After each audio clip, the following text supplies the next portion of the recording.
Welcome back, everybody. This is Rob Barrington, and this is day 4 of our Imp Challenge versus the robots here. So we are playing Imps.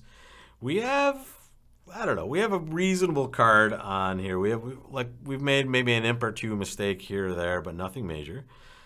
So these next 4 boards could be really consequential, and we don't really have anything crucial with this choice, right? We have an easy one spade opening bid, which we will make here. And we will see if we find any sorts of fits. This is interesting. Tough preempt by the opponents because we have reasonable shape, and we would love to be able to double, and we are lovely on shape. We just don't quite have the values to get in here, especially when we have that robot that's going to take us the robot thinks you just tell the truth 100% of the time. They're like, yep, that's what they have. I know it. I trust my partner.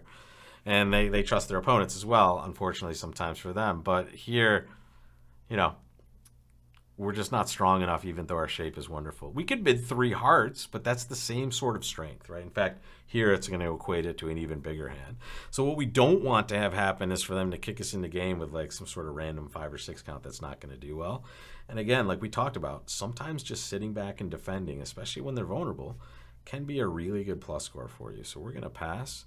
And wow, look at that dummy. We're kind of happy we didn't bid when we see that dummy. They have a nice 12 count, ace, king, 4th of hearts, and 5 small spades. Yeah. so we love this.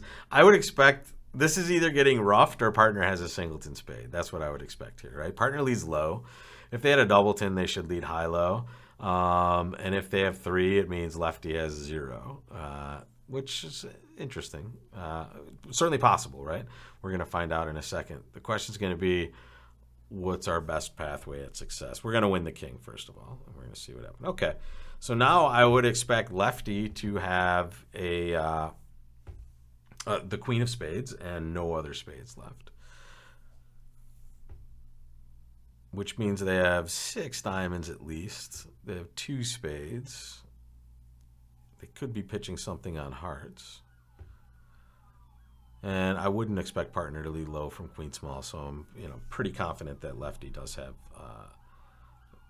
the queen of spades here. So we're going to play the ace. We see the 4 of clubs from partner. My first thought was to lead a low club, to be honest. And here's why.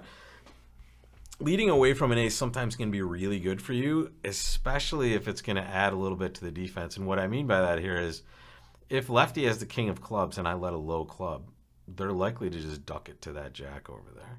The problem is if they get this right, they could now just cross over to the ace of hearts and pitch a club on the king of hearts. That could be happening in a situation like this. Although, I don't know, it seems like they would have more cards in that suit as well.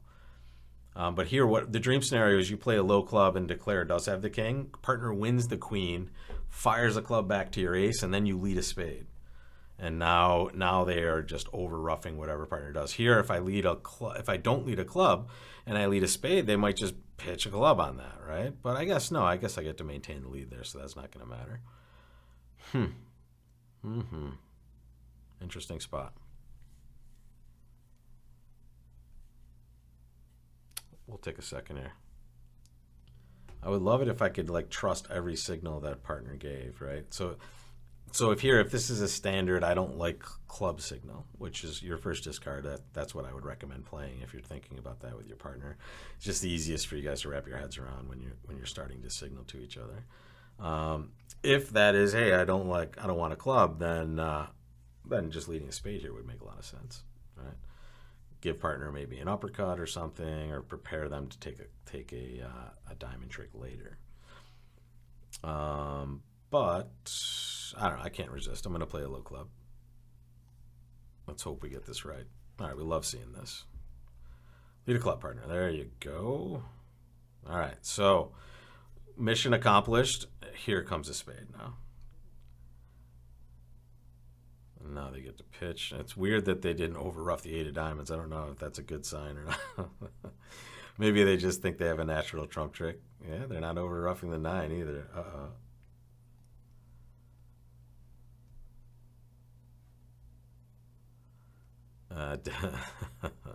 Hopefully we didn't block the club suit. And oh no!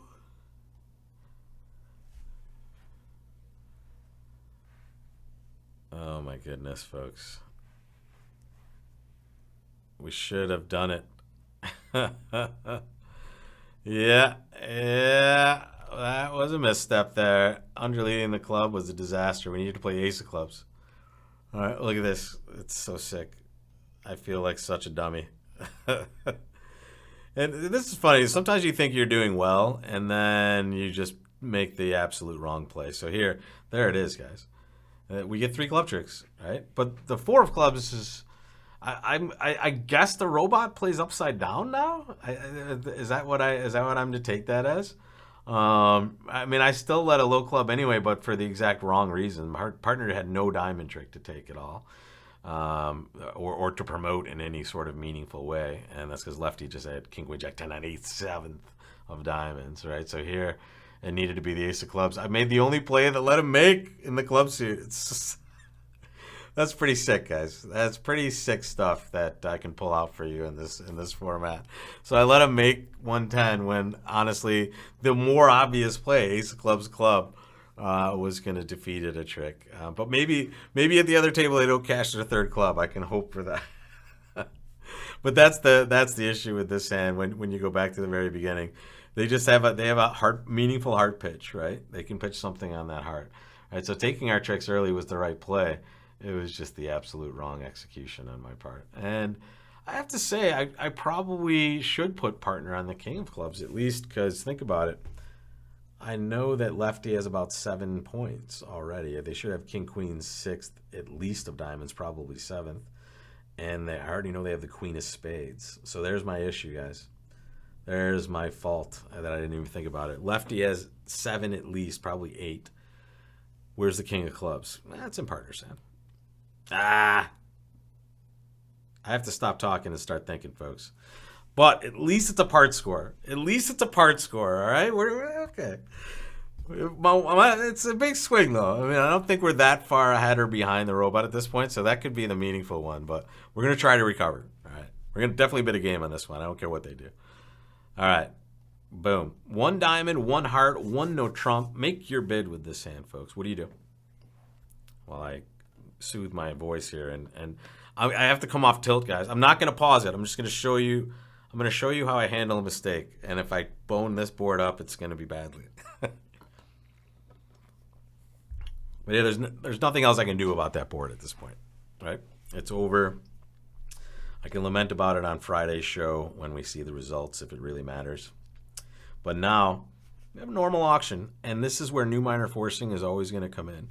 New minor forcing you might think is only for 5-card majors, but it could just as well be for 4-card majors. Now, I think the robot is just always going to bid a spade with 4, but in the real world, balanced hands in the North player's position with 4 spades will still bid a no trump. So it's important to always bid new minor forcing with this hand for both of those suits, right? If you find a spade fit, you'll happily play it there as well.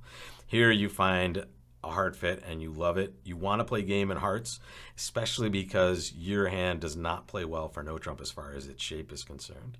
And if partner has good diamonds, this is going to take a whole bunch of tricks, especially we know they have less than 3 spades, right? Or 3 or less spades. So the worst case scenario is we have some spade losers, but then we're home free.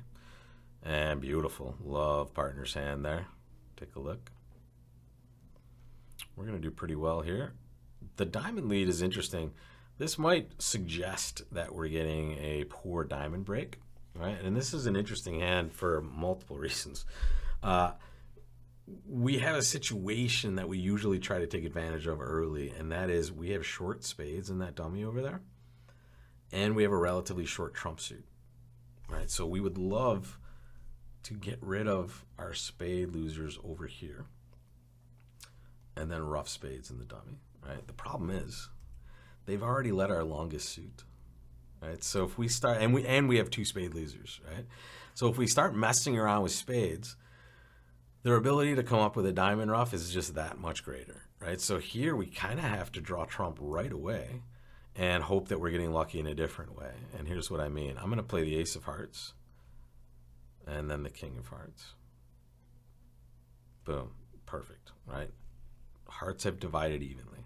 They're 3-2 at worst. Now I'm going to hope diamonds are dividing evenly also. And they did. Yes. All right, now we know we're in business, and we also know we're going to continually play diamonds until they rough. And when they rough, I have now developed a roughing card in that dummy, right? That 10 of hearts I'm going to be able to rough a spade with. And so here I'm going to play a diamond to the ace. I don't care if they trump it. It's a good winner for them. They can take it whenever they want. And boom, there it is. There's that jack of hearts. I was going to say it's 100% they're coming back a spade here, and we don't care about that at all. They can win their spade. They can win another one. But now we are done, right? And we have taken the number of tricks we need to be successful, which is 10 rippers. Nice. Okay, good recovery after a bad mistake on board 7. It's always amazing when you make the absolute wrong play. When you're like, okay, should I play this one? And it's the only right one. And you're just, no, let me do the other one because it's stupid. Well, that was board 7. Board 8, nice recovery. I'm glad to have a good result on the scorecard after that. I would guess we're a little behind. I don't know. Imps, well, whatever. Let's take a look at this hand. This is where we're starting off tomorrow. And maybe we have a chance to catch up a little bit with this one. Take a look. Not too shabby after partner opens one heart in front of us. We'll see how we do with this one tomorrow, and we'll also get that final result. And if board 7 is a huge disaster, I don't know. My window's right there. I got it. All right, guys. I'll see you tomorrow for the finale of this challenge.